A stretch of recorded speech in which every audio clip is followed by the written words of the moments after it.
इमरान खान, सबसे पहले तो मोहसिन नकवी का स्टेटमेंट आप देख लें। और मोहसिन नकवी वंस अगेन वो डिनाइल में चले गए। मोहसिन नकवी ने कहा जी कि अमेरिका में चीन के खिलाफ किसी तकरीब में शिरकत मैंने नहीं की और मुखालिफिन जहरीला प्रोपेगेंडा कर रहे हैं। पहले इस बयान को यहाँ पे रोक लेते हैं। एक तो मोहसिन नकवी एक मरतबा फिर सिरे से ही मुकर गए हैं और ये कह रहे हैं जी किसी भी एंटी चाइना प्रोग्राम में ये गए ही नहीं। ये बिल्कुल ऐसा ही स्टेटमेंट है जैसे ये लोग मुकर गए थे कि जिले शाह को हमने नहीं मारा, डी चौक में गोली चलाने से मुकर गए थे, इलेक्शन में धांधली करके मुकर गए थे, मुल्क में महंगाई का तूफान लाकर मुकर गए थे, रजीम चेंज का पूरा ऑपरेशन करके मुकर गए थे, माओ और बहनों को इस मुल्क के अंदर अगवा करके मुकर गए थे। ये कोई हैरान होने वाली बात नहीं है। ये अक्सर मुकर जाते हैं, जो काम ये करते हैं जब उल्टे पड़ते हैं तो मुकर जाते हैं। अब मोहसिन नकवी साहब इसमें जो लफ्ज़ इस्तेमाल किए उन्होंने कहा जी कि चीन के खिलाफ किसी तकरीब में शिरकत नहीं की। तो ये तो कोई नहीं कह रहा कि वहाँ पे चीन के खिलाफ कोई प्रोग्राम हो रहा था। ये तो सब लोग ये कह रहे हैं कि जिस तंजीम की तकरीब में आप गए या जिस तंजीम से आप मिलने के लिए गए वो एंटी चाइना लोग हैं और उन्होंने वहाँ पे बाकायदा पीछे एक पोस्टर लगाया भी हुआ था। जब आप मुलाकात कर रहे हैं तो आपके औकब में आपके सामने जो अमरीकी सियासतदान खड़े हैं उनके औकब के अंदर वो नज़र भी आ रहा है कि वो एंटी चाइना है और उन्होंने अपना वहाँ पे स्लोगन लगाया भी हुआ था। अब सवाल ये पैदा होता है कि पाकिस्तान का जो वहाँ पे सफारती अमला है वो इतना नालायक और नकम्मा या इतना फ्रस्ट्रेटेड था कि उन्होंने कहा जी चिट्टी चमड़ी को मिलाना है मोहसिन नकवी से। अब चाहे वो चाइना के खिलाफ है, चाहे वो रशिया के खिलाफ है, चाहे वो पाकिस्तान के ही खिलाफ हो, चाहे वो इसराइल के हमायती, कोई भी लोग हो। वैसे तो नॉर्मली अमेरिका में ज़्यादातर लोग इसराइल के हमायती हैं, ख़ासतौर में जो लोग सियासत में हैं, और ये उनकी अपनी चॉइस है, हमारी अपनी चॉइस है। This is called independence of opinion. अपनी अपनी ओपिनियन आप रख सकते हैं और आप आर्गूमेंट के जरिए से अपने आप को दुरुस्त साबित कर सकते हैं। मेरी नज़र में फ़लस्तीनियों का केस पूरी दुनिया में सबसे मजबूत केस है।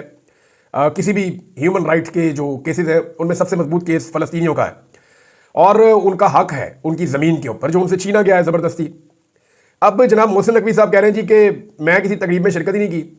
तो ये जो आपको नज़र आ रहा है पोस्टर, ये क्या है? और बड़ा सवाल ये है कि ये तो डिनाइल में चले गए, मगर दफ्तर खारजा का क्या करेंगे? दफ्तर खारजा ने इस मामले के ऊपर बाकायदा इसको एक गलती करार दिया है। वो कह चुका है कि गलती से मोहसिन नकवी एक ऐसे प्रोग्राम में चले गए जो एंटी चाइना लोगों का प्रोग्राम था, तो वहां पे मोहसिन नकवी गलती से चले गए। उन्होंने ये कहा। अब या तो मोहसिन नकवी झूठ बोल रहा है या पाकिस्तान का दफ्तर खारजा झूठ बोल रहा है। दोनों में से एक तो झूठ बोल रहा है ना। अब जो भी झूठ बोल रहा है, क्या ये जो नया कानून आ गया पीका का, क्योंकि इसका बड़ा इंपैक्ट पड़ रहा है ना पाकिस्तान के और चाइना के ताल्लुकात के ऊपर, तो ये जो नया कानून आ गया पीका का, इसके मुताबिक मुकदमा दर्ज होगा मोहसिन नकवी पे या फिर पाकिस्तान के दफ्तर खारजा पे। तो ये पानी हमेशा नीचे की तरफ ही आता है। हुकूमत हमेशा अपोजिशन को दबाने के लिए या मीडिया को दबाने के लिए या इख्तलाफी आवाज़ों को दबाने के लिए ऐसे भोंडे कवानीन को इस्तेमाल करती है। बहरहाल मोहसिन नकवी साहब का स्टेटमेंट तो आया, लेकिन रिजेक्टेड, इसमें लॉजिक का फुकदान है। ये लॉजिक नहीं है इस स्टेटमेंट के अंदर। हाँ, वो ये कह सकते हैं कि मेरी नीयत ये नहीं थी, मुझे पता नहीं था, मैं गलती से चला गया था, या वहाँ पे कोई तकरीब नहीं हो रही थी, सिर्फ मुलाकात के लिए गया था, लेकिन वो लोग क्या थे उसके बारे में मैं नहीं जानता था। अपनी लाइल्मी का, नालायकी का इजहार कर देते तो वो ज़्यादा बेहतर था। एक चीज़ को छुपाने के लिए फिर आप उसके ऊपर पर्दा डालते हैं तो एक और झूठ बोलते हैं, फिर एक और झूठ बोलते हैं, तो फिर एक झूठ से आपको 100 झूठ बोलने पड़ते हैं। अब मोहसिन नकवी ने आगे से ये कहा कि अमरीकी ऐवान नुमाइंदगान को पाकिस्तान के खिलाफ उकसाया जा रहा है। सियासत करें लेकिन इस हद तक ना जाए कि पाकिस्तान का नुकसान हो। ऐवान नुमाइंदगान अमरीका के जो है वो रोटी को चोची कहते हैं। क्या वो बहुत ही बेवकूफ़ है? भाई, दुनिया के अंदर अगर अमेरिका सुपर पावर है तो अपने सियासी फैसलों की वजह से है ना, अपने लोगों की अकल और दानिश की वजह से है। उनके साइंसदान दुनिया में बेहतर हैं, उनकी टेक्नोलॉजी दुनिया में बेहतर है, उनके हथियार दुनिया में बेहतर है, उनका नॉलेज दुनिया से ज़्यादा है और उनकी अकल शायद आप लोगों से बेहतर है। अब आप 1.5 सियाड़े अपने घर में तो बन सकते हैं कि जनाब मैंने ये नहीं किया, मैंने वो नहीं किया, और ताकत के बलबूते पे आप मना लें। लेकिन जब आपके सामने अमेरिकन सियासतदान बैठते हैं या उनके कांग्रेसमैन बैठते हैं, जब आप उनके साथ बात करते हैं, यानी वो ये कह रहे हैं कि अमरीकी ऐवान नुमाइंदगान को पाकिस्तान के खिलाफ उकसाया जा रहा है। कौन उकसा रहा है जी? कौन उकसा रहा है? मुलाकातें तो आपकी हो रही हैं। अब आप इमरान खान के खिलाफ ही वहां बात कर रहे थे ना उन लोगों से। जैसे ही वो आप लोगों से अलग हुए, उन्होंने फौरी तौर पे अपनी अक्ल और दानिश का इस्तेमाल किया और वो इस नतीजे पे पहुंचेंगे जो बंदा जिसको हम मिले ये बंदा ठीक नहीं है और जिस बंदे की ये बुराइयां कर रहा है वो बंदा ठीक है। तो उन्होंने फौरी तौर पे इमरान खान साहब के हक में ट्वीट कर दिए। अब ये तो उनकी अक्ल की बात है ना। अगर आप उनसे ज्यादा अक्लमंद होते तो पाकिस्तान सुपर पावर होता। मैं ये नहीं कह रहा कोई एहसास कमतरी नहीं है, हमारे यहाँ पे बड़े बड़े अक्लमंद, बड़े समझदार लोग हैं, लेकिन इस तरह के तोहफों को लाके हमेशा बैठाया जाता है। कभी सूबे के ऊपर बैठा दिया जाता है, कभी वफाक के ऊपर बैठा दिया जाता है, क्योंकि पाकिस्तान की एस्टेब्लिशमेंट को गूफ किस्म के लोग जो है ना, कमजोर दिमाग के लोग, जिनका दिमाग काम ही ना करता हो, इस तरह के लोग जो है वो सूट करते हैं। बेनजीर भुट्टो सूट नहीं करती थी ना, दिमाग काम करता था, तेज खातून थी, चीज़ों को समझ जाती थी, अड़ जाती थी, डट जाती थी, तो बेनजीर भुट्टो पसंद नहीं थी। जैसे ही जुल्फिकार अली भुट्टो ने सख्त मौक़िफ़ लिया तो वो भी पसंद नहीं आया। जब तक जुल्फिकार अली भुट्टो बिल्कुल बच्चों की तरह डील करता रहा कि जी हम आपके बच्चे हैं, जैसे आप कहें, जो आप कहें, जब तक जुल्फिकार अली भुट्टो ने पॉलिश अपने हाथ में रखी तब तक उन्होंने कहा ठीक है। जब जुल्फिकार अली भुट्टो ने कहा नहीं जी नहीं, मैं अपने दिमाग से काम लूंगा, और था भी वो दिमाग वाला, तो साथ ही पाकिस्तान की एस्टेब्लिशमेंट के खिलाफ हो गई। बेनजीर भुट्टो की हुकूमत चलने नहीं दी इन्होंने कभी, और जब तीसरी मरतबा वो इक़्तिदार में आ रही थी उसको कत्ल कर दिया। यानी ये बेनजीर का कत्ल जो है वो उनके जो शौहर हैं या उनका जो बेटा है वो तो परवेज़ मुशर्रफ पे डालते हैं। और परवेज़ मुशर्रफ कौन था? वो था उस वक्त एस्टेब्लिशमेंट का करता धरता। और वो मामला अभी तक बेनजीर भुट्टो के कातिल नहीं पकड़े गए कि बीबी हम शर्मिंदा है, तेरे कातिल जिंदा है। तो अब इमरान खान भी एक दिमाग वाला आदमी था, वो भी सूट नहीं करता। तो बंदे किस तरह के सूट करते हैं? नवाज शरीफ, खता खाई जाओ पावे खाई जाओ, मसला ही कोई नहीं। बंदे कहते सूट करते हैं शहबाज शरीफ, बस सिर्फ जबानें रट के जाके वहाँ यहाँ बोल दी वहाँ बोल दी, और जनाब जो है ना वो हर वक्त तारीफ की। गाड़ी जब चलती है ना एस्टेब्लिशमेंट की तो शहबाज शरीफ थोड़ा सा साथ भाग भी लेते हैं प्रोटोकॉल देने के चक्कर में। ऐसा बंदा चाहिए जो डिक्की में भी बैठ के आ जाए, ऐसा बंदा चाहिए पॉलिश करते हुए अगर उसके कपड़े भी गंदे हो जाए तो उसको कोई फर्क ना पड़े इससे। तो ये ऐसे बंदे ही लगते हैं ना। अब मोहसिन नकवी साहब को लगता है कि अमेरिकन भी बेवकूफ़ है इसी तरह के, और भाई वो बेवकूफ़ नहीं है, वो उनके लोगों ने उन लोगों को मुंतखब करके पहुंचाया है, उनका तजर्बा है, वो खुद समझदार है कि पाकिस्तान के अंदर क्या हो रहा है और क्या नहीं हो रहा, उनकी अपनी रिपोर्टें हैं। अब जब तक जो बाइडन इनके सर के ऊपर हाथ रख के बैठा हुआ था तब तक इनको कोई किसी किस्म की शिकायत या शिकवा नहीं था। जैसे ही जो बाइडन का हाथ हटा है तो अब साथ ही इनको शिकवे शिकायतें शुरू हो गए हैं। ये पाकिस्तान के अंदर नाज़रीन एक नया खेल अब शुरू हो गया और ये अभी आगे चलेगा। ये जो कुछ भी हो रहा है ना, ये एक्चुअली एक पैगाम दिया गया है। 2 केसेस दोबारा लगे हैं पाकिस्तान तहरीक इंसाफ के चेयरमैन इमरान खान साहब के। इनमें से एक केस हाई कोर्ट के अंदर ये 2 नए जजेस लाए गए ना। मैं आपको पहले कह रहा था कि हाई कोर्ट में नए जजेस लाए जाएंगे, फिर इमरान खान के केसेस उन नए जजेस के पास लगाए जाएंगे। हालांकि ये जूनियर जजेस हैं, अभी ये नए आए हैं। ऐसे जजेस को इतने हाई प्रोफाइल केसेस कभी भी नहीं दिए जाते। 9वें और 10वें नंबर पे इनका बेंच है, तो इनको ये केसेस इमरान खान के हाई प्रोफाइल केसेस दे दिए गए हैं। ये जो तोशाखाना 2 केस है ये जस्टिस इनाम अमीन मिनहाज साहब के पास लग गया है। और जो इद्दत वाले केस की अपील की हुई थी, एक आपको याद होगा खबर मानिका के खिलाफ फैसला आया था जुलाई में, और ये कहा गया था ये घटिया केस जो है उसको फर्क कर दिया गया था कि झूठा केस है, कुछ गैर आईनी गैर कानूनी गैर शरई काम जो है वो इमरान खान ने और बुशरा बीबी ने नहीं किया। तो जब अदालत का फैसला आया तो अपील कर दी थी उस वक्त खबर मानिका ने। अब खबर मानिका की डोरें कौन हिलाता है ये पूरा पाकिस्तान जानता है। खबर मानिका ने अपील की थी जुलाई में, लेकिन उस अपील को लगने नहीं दिया गया, उसको पेंडिंग रखा गया। अगर मामला तय हो जाते इमरान खान के साथ तो फिर ये अपील कभी भी ना लगती।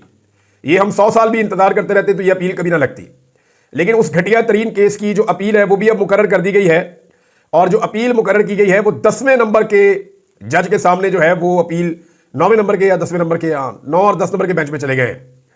यानी 9वें नंबर के जज के सामने आजम खान के सामने ये अपील जनाब लग गई है खबर मानिका की। यानी 6 महीने पहले इंतजार किया गया, 6 महीने गुजरने के बाद अब वो अपील लगा दी गई, जब ऐसे जजेस इस्लामाबाद हाई कोर्ट में पहुंचा दिए गए जिन जजेस से जो मर्जी काम लिया जा सके।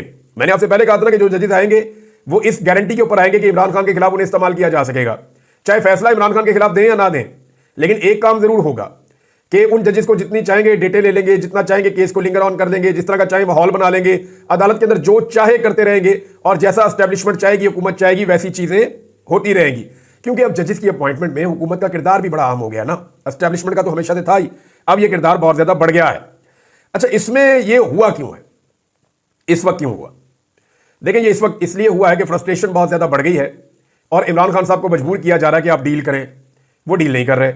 दूसरी जो मरियम नवाज साहबा को सुबकी हुई है पिछले चंद दिनों में, जो उन्होंने टिकटॉक बनाने के चक्कर में जो उन्होंने स्लोमोज बनाए हैं, सबदी माँ आ गई है और बड़े अजीबोगरीब किस्म के काम किए हैं, कभी खुशी कभी गम, कभी रोना शुरू कर देना, कभी टिकटॉक बना लेना, 10-10 कैमरे लेकर साथ चलना।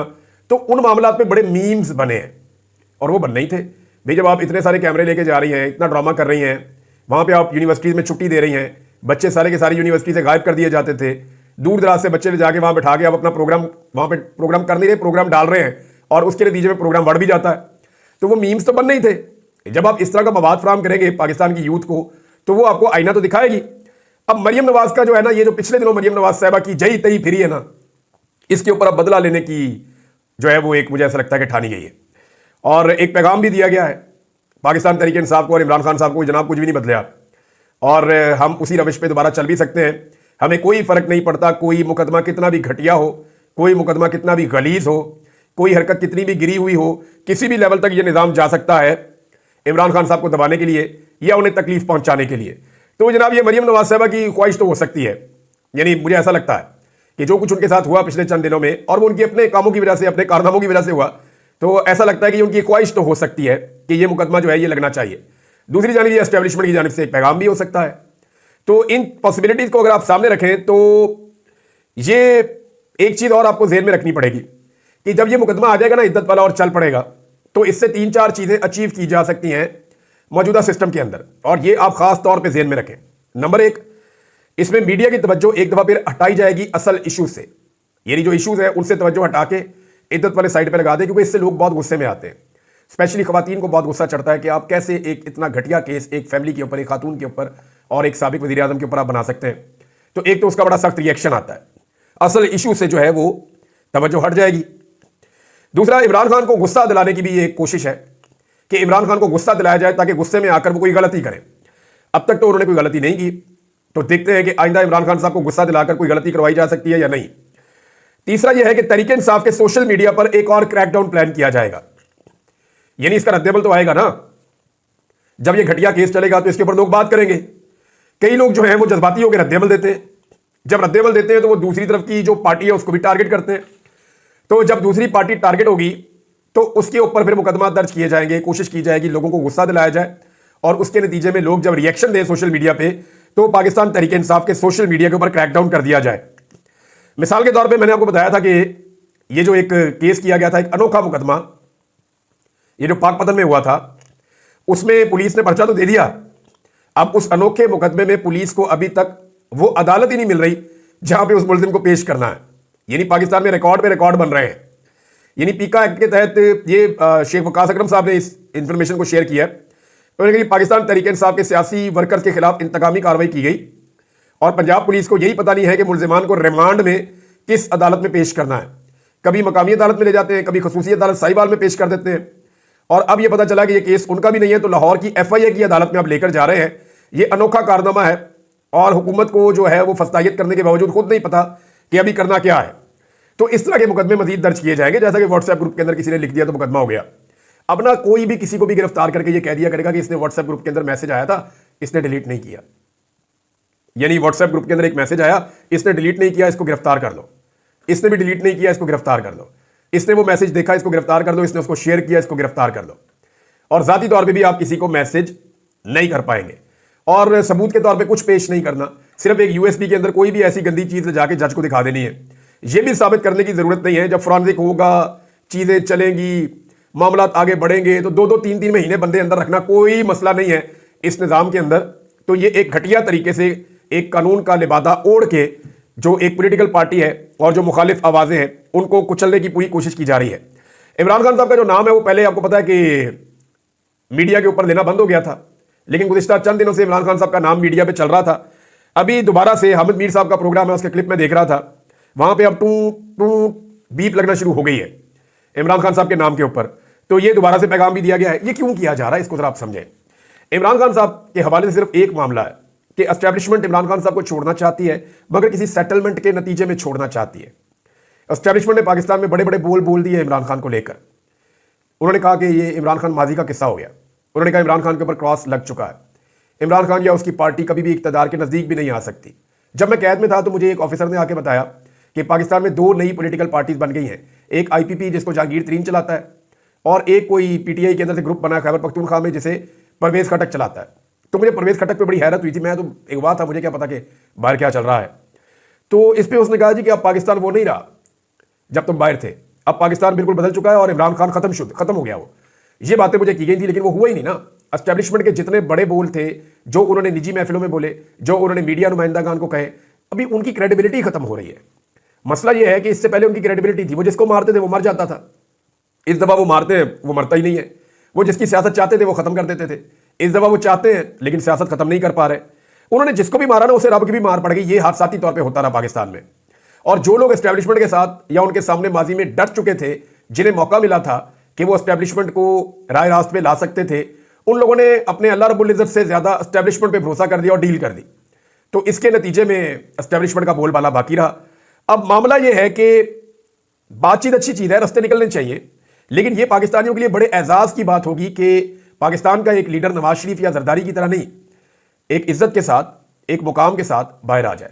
और एस्टेब्लिशमेंट यही बात जो है वो बर्दाश्त नहीं कर पा रही, उनसे ये बात बर्दाश्त नहीं हो रही। तहरीक इंसाफ अगर अच्छी मनसूबाबंदी के साथ चले और इद्दत वाले केस को सही तरीके से हैंडल करे, यानी उलमा इकराम से पूछे ना, होना तो ये चाहिए कि उलमा इकराम से पूछा जाए, मुफ्तियान इकराम से पूछा जाए कि जनाब इस मुकदमे के बारे में अपनी राय पेश करें, बताएं। आप हर चीज पे आप आ जाते हैं प्रेस कॉन्फ्रेंस करने, सियासत करने, जरा इसके ऊपर भी बताएं, ये दीनी मामला है, इसके ऊपर आप क्यों खामोश हो जाते हैं। और मेरी इतला के मुताबिक हुकूमत ने कुछ मौलवी जो है सरकारी टाइप के, दरबारी टाइप के, वो इस दफा तैयार किए हैं और उन्होंने हामी भरी है कि इद्दत केस के अंदर वो गंद मारेंगे और कोशिश करेंगे कि जनाब वो, अब उलमा तो उनको नहीं कहा जा सकता, लेकिन ये मौलवी हैं, सरकारी मौलवी समझ लें आप। अब ये लोग जो है ये को गंद मारेंगे और ये कोशिश करेंगे इस मामले को हवा देने की और इसको मजीद खराब करने की। इस केस में अगर तहरीक इंसाफ समझदारी से चलेगी तो हुकूमत को लेने के देने पड़ जाएंगे। इससे इमरान खान साहब की मकबूलियत में कमी नहीं होगी, इजाफा होगा। और इमरान खान साहब के मौक़िफ़ में लचक नहीं आएगी, बल्कि वो अपने मौक़िफ़ पे मजीद डट जाएंगे। इमरान खान ने चीफ जस्टिस ऑफ पाकिस्तान और आइनी जज के जो सरबराह हैं, आइनी बेंच के जो सरबराह हैं, इन दोनों को खत लिखा है और इंसानी हकूक़ के हवाले से और दीगर चीज़ें, सारी तफसीलात इसके अंदर है। ये खत मंजर आम पे आएगा तो आप इसके मंदरजात जब पढ़ेंगे, जब आपको इसके पॉइंट्स, मैं भी अगले वीलॉग में आपको मैं बता पाऊँ कि इमरान खान साहब ने उन्हें क्या लिखा, तो ये वाकई पढ़ने और सुनने वाला खत है। इसकी तफसीलात मैं आपके साथ शेयर करूँगा नेक्स्ट वीलॉग में। लेकिन ये इमरान खान साहब का एक बड़ा कदम ये है और आलमी सतह पे इंसानी हकूक़ की खिलाफ वर्जियों को बड़े ज़ोर से उठाया जाएगा आइंदा दिनों में। जबकि एक खबर और है, और वो ये है कि पंजाब में 10-10 गुना, आपको पता है कि तनख्वाहें बढ़ाई हैं इन्होंने पंजाब असम्बली में, जो अरकान असम्बली हैं या स्पीकर है या वज़ीर आला या वज़रा हैं, 10-10 गुना इन्होंने तनख्वाहें बढ़ा दी। और अब जनाब पता चल रहा है कि अरकान पार्लियामेंट की तनख्वाहों में 200% इजाफे का फैसला कर लिया गया है। और ये जनाब समरी मंजूरी के लिए वज़ीर आज़म को अरसाल कर दी गई है। किसान का इस मुल्क में इस्तेहसाल हो रहा है, गन्ने का किसान जो है वो रुल गया है, गंदम की पैदावार इसलिए कम हुई कि किसान को रोल दिया, मजदूर परेशान है, गरीब आदमी की सारी सब्सिडीज़ वापस ले ली है, तनख्वाहदार तबके की जब तनख्वाह बढ़ती है पाकिस्तान में 10%, 15% बढ़ा के उसके ऊपर एहसान चढ़ाते हैं, जबकि अपनी तनख्वाह जब इन्होंने बढ़ानी हो तो ये 10 गुना, 2 गुना, 3 गुना ऐसे बढ़ाते हैं। अब 200% तनख्वाह में इजाफा करने का फैसला किया गया है। तो जनाब 200% से भी ज़्यादा इजाफा है जो MNA और सेनेटर्स की तनख्वाह के अंदर इजाफा हो रहा है। फिर वज़रा को तनख्वाहें ज़्यादा मिलेंगी, स्पीकर्स को ज़्यादा तनख्वाहें मिलेंगी। तो ये जनाब पाकिस्तान है, अशराफिया का पाकिस्तान। यानी अशराफिया अपने लिए जब फैसले करती है तो बड़े खुले दिल के साथ करती है और राज्य के फैसले करती है, लेकिन यही अशराफिया जब फैसले करती है अवाम के लिए तो इनका दिल बड़ा तंग हो जाता है। और ये रिकॉर्ड है पाकिस्तान का, कोई नई बात नहीं है। नाज़रीन, तब तक के लिए इतने अपना ख्याल रखिएगा, अपने इस चैनल का भी अल्लाह हाफ़िज़।